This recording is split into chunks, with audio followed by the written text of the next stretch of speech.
Bonjour à tous, mon nom est Catherine Marcotte et bienvenue à cette émission d'Info Warwick.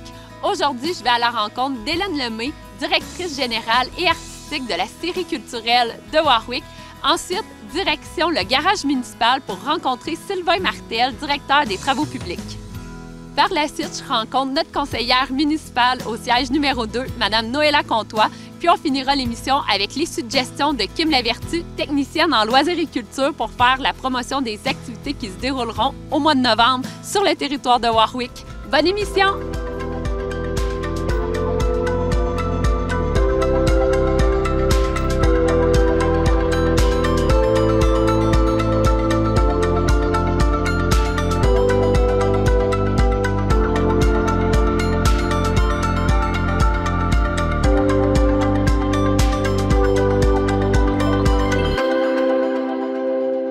Bonjour Hélène. D'abord, merci de nous accueillir à l'église Saint-Médard de Warwick pour parler de la série culturelle. Cette année, vous fêtez vos 10 ans. Donc, explique-nous un petit peu, pour ceux qui ne connaîtraient pas ça, qu'est-ce que c'est la série culturelle? Qu'est-ce que vous faites ici à Warwick? Oui, bien, le 10e anniversaire de la série culturelle, on était extrêmement contents. Avec le retour de la pandémie, on a été arrêtés un petit peu dans nos activités en présentiel.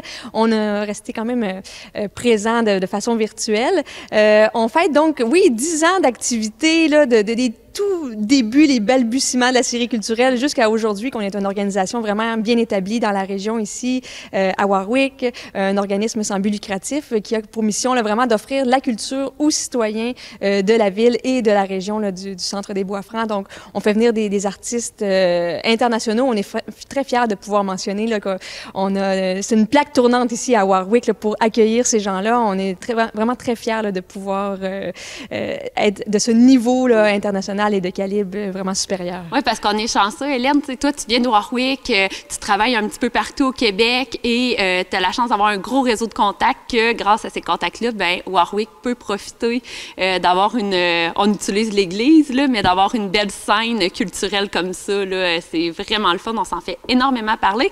Puis là, on a lancé, bien, vous avez lancé la programmation pour l'automne 2022 et il y a un concert qui s'en vient prochainement. Oui, exactement. Un concert qui est à ne pas manquer, hein, qui va mettre l'orgue de l'église en évidence. L'orgue à tuyaux, mais avec un trio qui nous provient d'Europe, sont en tournée. Ils vont être en tournée québécoise et on a la chance, encore une fois, de les accueillir ici. La veille, ils vont être au Palais Montcalm, c'est quand même très prestigieux. Et juste avant de repartir en Europe, ils arrêtent ici à l'église de Warwick pour venir faire résonner les tuyaux de l'orgue ici, avec un trio très particulier de rock progressif. Alors, OK, quand même! C'est vraiment un petit peu paradoxal, l'orgue et le rock progressif. Ça s'appelle le concert Rock the Organ.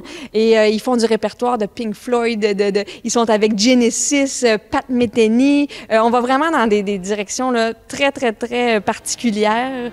Et on les accueille avec beaucoup de fierté. On attend beaucoup de monde pour ce concert.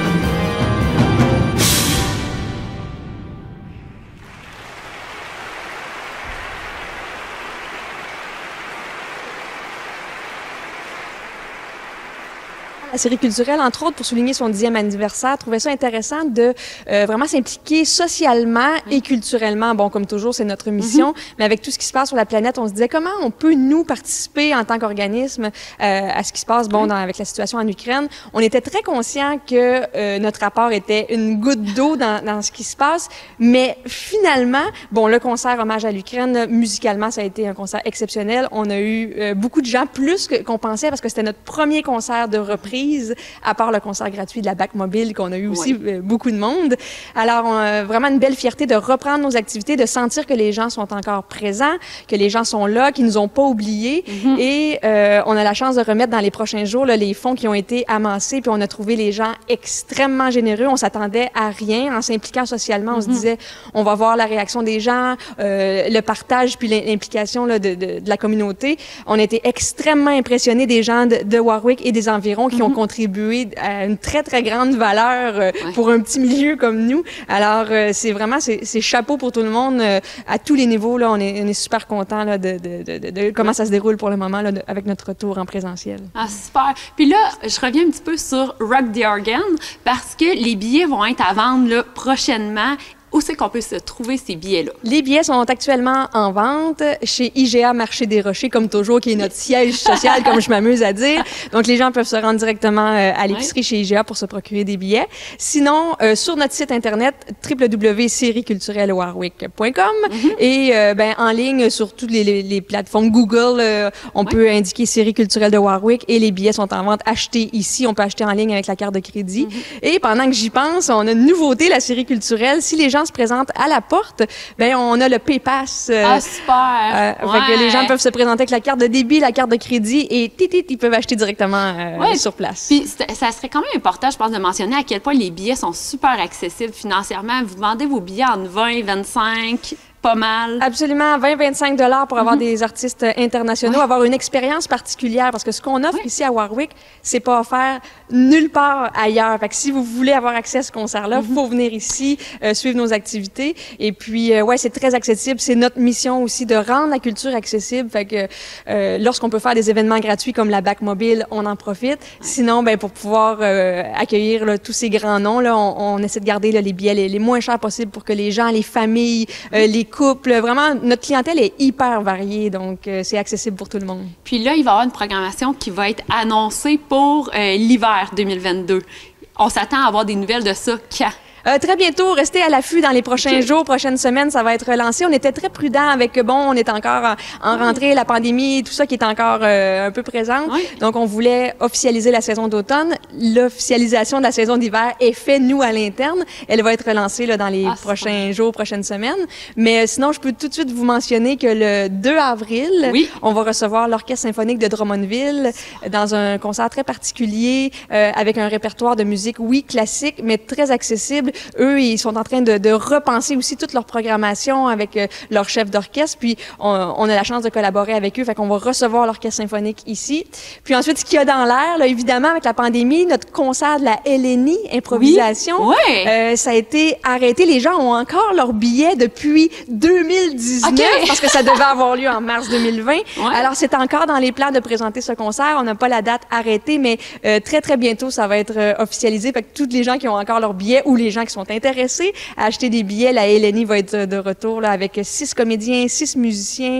C'est vraiment toujours un concert, à l'église. Toujours à l'église, concert d'envergure qui s'en vient là, pour la LNI également. Ah, mais super. Un gros merci, Hélène, de nous avoir parlé un petit peu de ce qui s'en venait pour la série culturelle, puis on vous souhaite un bon succès. Merci beaucoup. Bonjour Sylvain. Bonjour Catherine. D'abord, merci de nous accueillir au garage municipal là, devant de la toute nouvelle machinerie. Aujourd'hui, on se rencontre pour parler, en fait, donner des astuces à nos citoyens pour nous aider à être plus efficaces dans nos différents objectifs, dans les différents travaux qu'on a à faire. Donc, avec la saison hivernale qui s'en vient, j'aimerais que tu nous expliques l'importance de ne pas stationner les véhicules sur la rue l'hiver.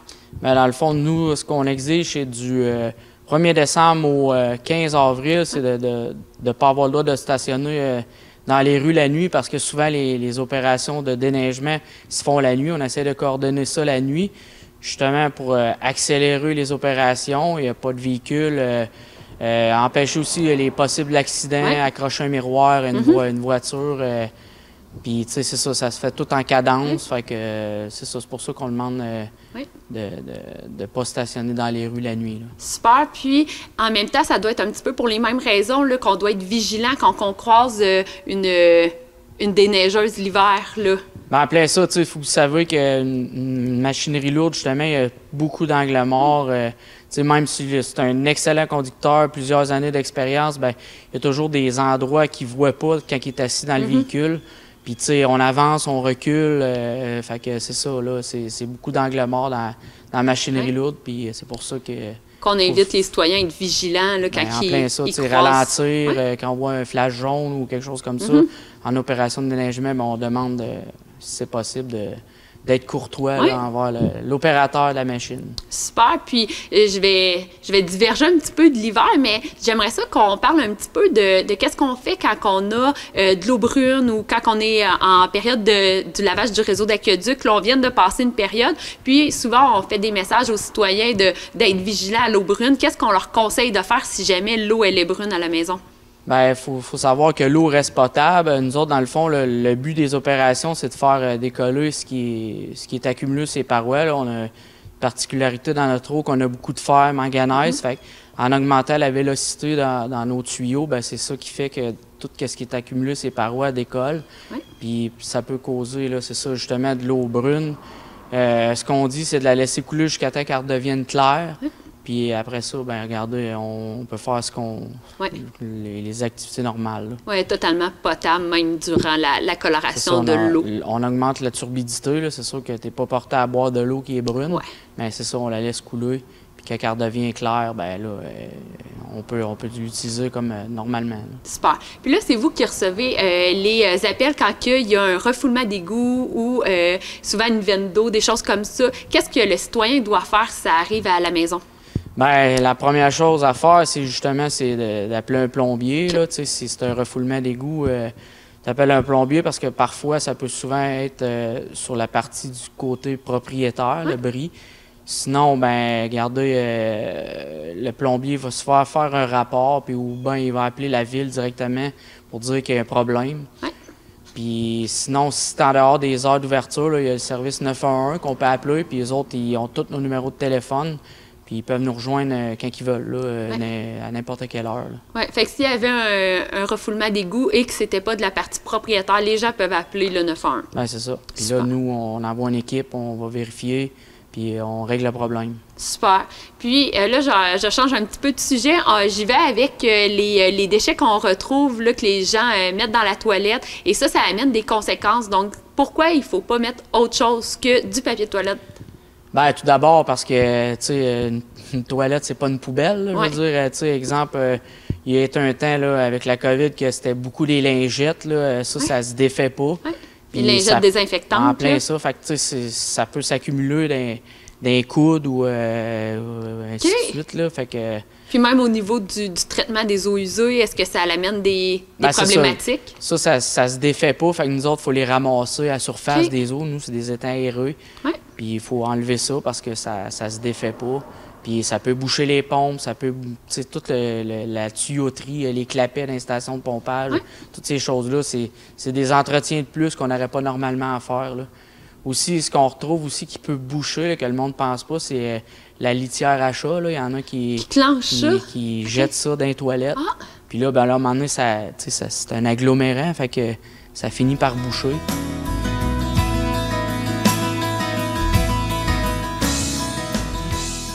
Sylvain, les gens peuvent vous contacter pour différentes raisons, que ce soit un lampadaire éteint dans la rue, ça peut être diverses raisons. Où est-ce qu'on peut vous contacter? Là, tout ce qui est en lien avec les travaux publics, nid de poule, ces choses-là.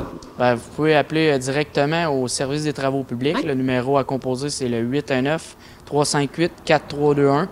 Puis, tu sais, c'est bien apprécié parce que, tu sais, quand même, les citoyens, on sait que vous êtes nos yeux. Nous autres, on n'est pas partout. Tu sais, on voit beaucoup de choses, mais il y a encore beaucoup de choses qu'on ne voit pas. Puis, avec votre aide, ben, tu sais, ça peut faciliter. Aussitôt qu'on a l'appel, nous autres, on va vérifier. Puis, s'il y a des travaux à faire urgents ou, tu sais, on met ça sur la liste, puis on y va par ordre de priorité. Puis, c'est comme ça qu'on fonctionne. Oui, puis s'il tombe sur la boîte vocale, il laisse un message, vous allez le prendre. Là. C'est ça. Sur les heures d'ouverture, on prend les messages, on prend les requêtes. On a un système, on prend les requêtes, on répond à tout, on rappelle. Puis, tu sais, c'est ça, s'il y a une urgence, ben c'est ça, en dehors des heures d'ouverture, il ne faut pas oublier que c'est le 911 à faire. Ouais. Si un bris d'aqueduc, n'importe quoi autre là, qui est vraiment urgent, ben c'est le numéro à faire. En dehors des heures d'ouverture, c'est le 911. Il y a différents produits qui sont récupérés ici au garage municipal. Là, on parle des résidus domestiques dangereux, les RDD. Est-ce que tu peux nous nommer les produits qui sont récupérés ici, là, que les citoyens peuvent vous apporter? Oui, nous, on ramasse la peinture, peinture en liquide, Ouais. aérosol. On ramasse aussi les vieilles huiles, les vieux filtres à l'huile. On a les vieilles piles aussi, les piles usées. C'est pas mal tout ce qu'on ramasse aussi au garage municipal. Super. Puis sinon, il faut attendre la collecte des RDD là, qui devrait se produire idéalement là, au printemps 2023. Oui. Super. Bien, merci beaucoup, Sylvain. Bien, ça me fait plaisir. Bonjour, Madame Comtois. Bonjour, Catherine. Merci d'être venue nous rencontrer ici au parc P. Rodolphe-Berry de Warwick. On est venu se rencontrer pour discuter un petit peu de votre rôle de conseillère au siège numéro 2. Donc, j'aimerais ça qu'on débute avec votre parcours. Qu'est-ce qui vous a amené à la vie politique? Mais d'abord, qu'est-ce que vous avez fait? Comment vous êtes rendu là? C'est ça. Alors, moi, j'étais enseignante. Et puis, à la retraite, là, j'avais plus de temps, de disponibilité. Alors, j'allais faire du travail communautaire. La première activité qui m'a été soumise, ça a été à l'école secondaire Monique Proulx comme membre de la communauté. Ouais. Ça faisait une suite à l'école primaire.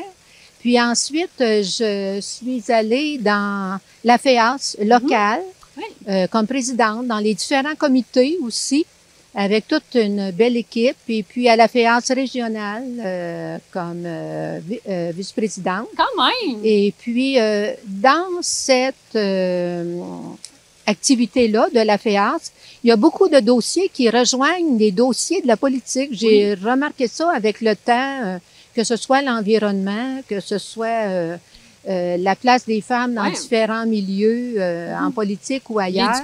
L'éducation des enfants, la place des aînés, qu'est-ce qu'il faut faire contre la violence aussi. Mais avec les femmes, on avait un dossier spécial en 2013 qui était, puis ça arrive à chaque élection, la place des femmes en politique, pour qu'on prenne notre place. Et puis, je travaillais fort là-dessus avec les femmes et je voulais trouver des femmes dans Warwick, dans la région, pour s'impliquer dans le conseil municipal.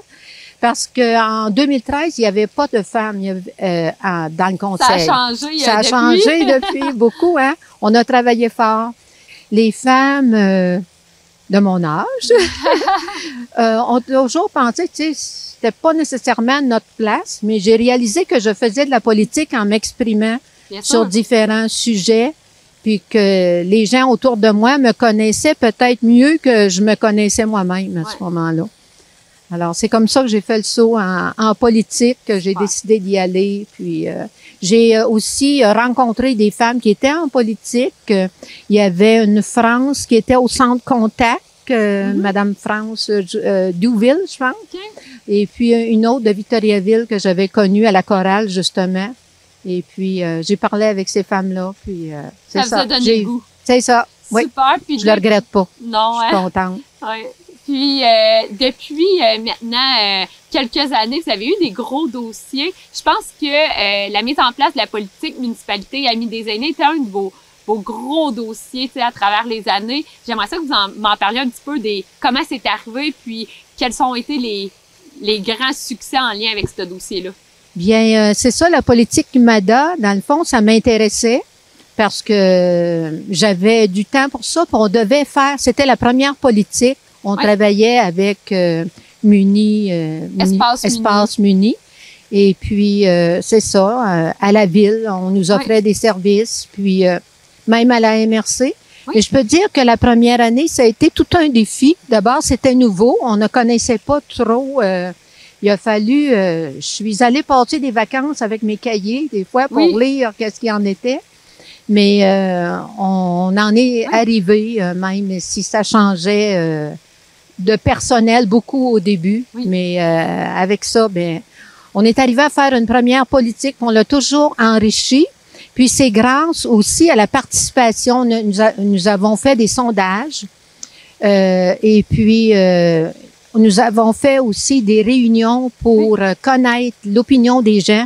Les gens se sont présentés, puis il faut se présenter quand il y a des consultations comme ça, parce que c'est ça qui fait que nous autres, ça nous oriente.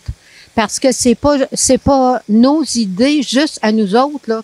Non. C'est l'idée de nos citoyens et citoyennes. C'est quoi les dossiers dont vous êtes responsable actuellement, là, à ce mandat-là? À ce mandat-là, je suis responsable, bien sûr, du MADA, de l'environnement, de Roulibus, l'Arena Et puis, oui, travaux publics. Bien sûr, on vient de rencontrer M. Martel. Même si j'ai pas mon casque, tu sais, je suis responsable de ça, puis je suis contente de prendre cette expérience-là. On dirait que je porte une attention spéciale. Un œil différent. Un œil différent. Et puis, avec Sylvain, nous avons une très bonne collaboration. Puis Sylvain a une bonne collaboration avec les gens. Il nous informe toujours.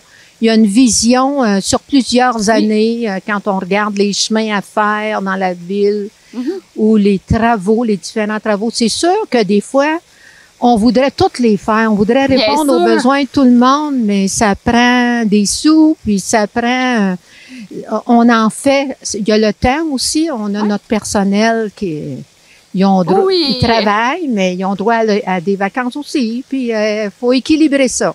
Puis, c'est quoi, vous pensez, les gros défis à venir? Là, il reste 3 ans au mandat. La première année vient d'être écoulée de ce mandat-ci. Quels sont les défis qui s'en viennent? Bien, les prochains défis, ça va être aussi avec le MADA, la mise à jour de notre politique qui va venir à échéance en 2023. Puis, je demande à la population de participer. Puis, quand on dit c'est pas juste les aînés, municipalité a mis des aînés, les aînés font partie de la famille. Bien sûr. Moi, j'aime ça quand il y a les petits-enfants, les enfants, les grands-parents. Tout le monde, hein? Tu connais ça, Catherine, avec ta belle famille, là, tu sais, c'est beau de vous voir. Puis, tu sais, avec... moi aussi, j'aime qu'on soit réunis. Puis, la famille aussi connaît les besoins de leur monde. Bien sûr. Puis, des fois, ils peuvent s'exprimer.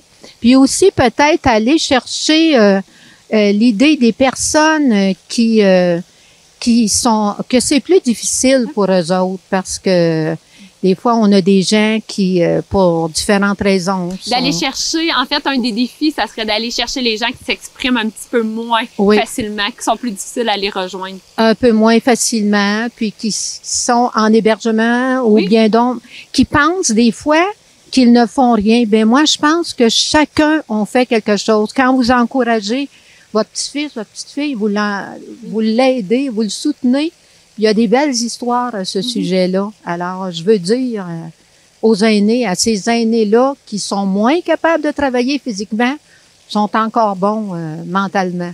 Il y a aussi dans l'environnement, je sais qu'il y a des gros changements climatiques et puis on voudrait faire beaucoup. On fait des choses, on essaie, les directeurs des différents départements font ce qu'ils peuvent dans chaque.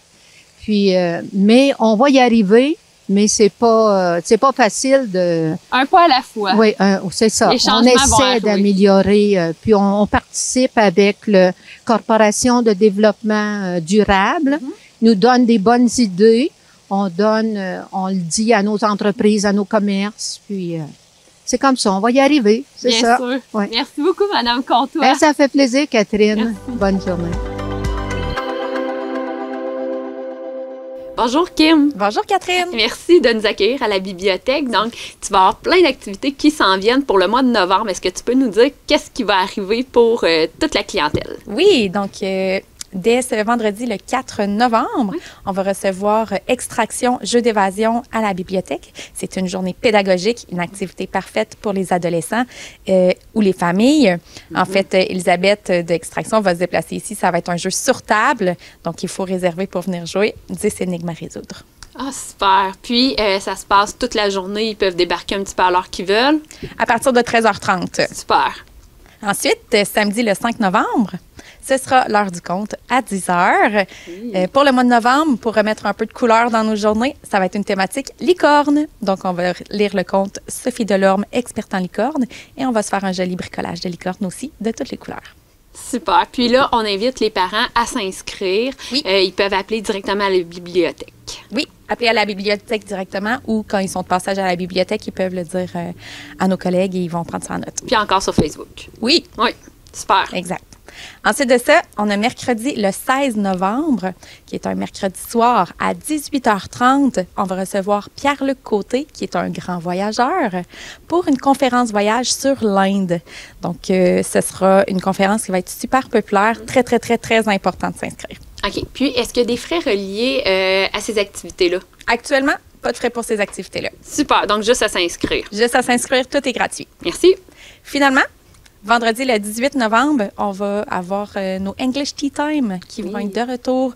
Donc, vendredi 13h30, Madame Allison qui tenait les English Tea Time par le passé sera de retour. Donc, encore une fois, sous inscription, c'est gratuit. C'est une bonne façon d'apprendre l'anglais là, en discutant avec les autres, en buvant un petit thé et en jouant à des jeux. Puis, est-ce que ça s'adresse à une clientèle d'âge en particulier? Il n'y a pas d'âge en particulier, il n'y a pas de niveau non plus. Okay. Peu importe votre niveau d'anglais, là, vous êtes les bienvenus à cette activité-là. Vraiment, là, l'animatrice qui est là s'assure que vous soyez prise en charge puis que vous ayez du plaisir en apprenant. Ah ben super, fait qu'une belle programmation pour le mois de novembre. Puis à l'Halloween, est-ce que c'est un lundi, donc la bibliothèque va être ouverte? La bibliothèque va être ouverte. On va être là pour accueillir petits et plus grands. Bien sûr. Avec des petites surprises de toutes sortes. Là. Oui, puis on a aussi la citrouille turquoise. Exactement. Donc, on a adhéré au mouvement de la citrouille turquoise qui est entraîné, entre autres, là, par Allergie Québec. Donc, les enfants qui vivent avec des allergies vont pouvoir se présenter à la bibliothèque. On va avoir des alternatives amusantes pour eux là, au lieu de prendre des bonbons. Bon, ben super. Un gros merci, Kim. Ça m'a fait plaisir. Bonne journée. À toi aussi. C'est déjà tout pour cette émission d'Info Warwick. Pour consulter toutes les activités qui se déroulent sur notre territoire, rendez-vous sur le www.villedewarwick.québec ou encore notre page Facebook Ville de Warwick. Je vous remercie d'avoir été à l'écoute et je vous souhaite un bel Halloween.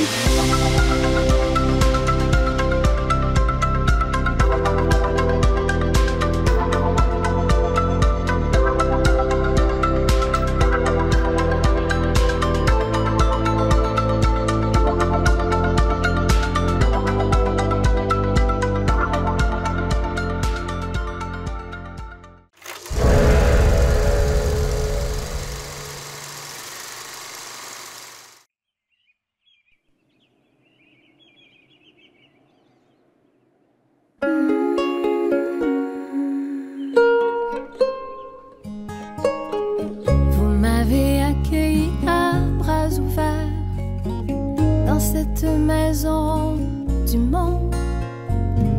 Chacun y apprend la langue de Molière et chacun porte en soi un continent. Même en plein mois de janvier, vous êtes du soleil pour nous réchauffer. La vie est courte et le cœur attend. Pourquoi rester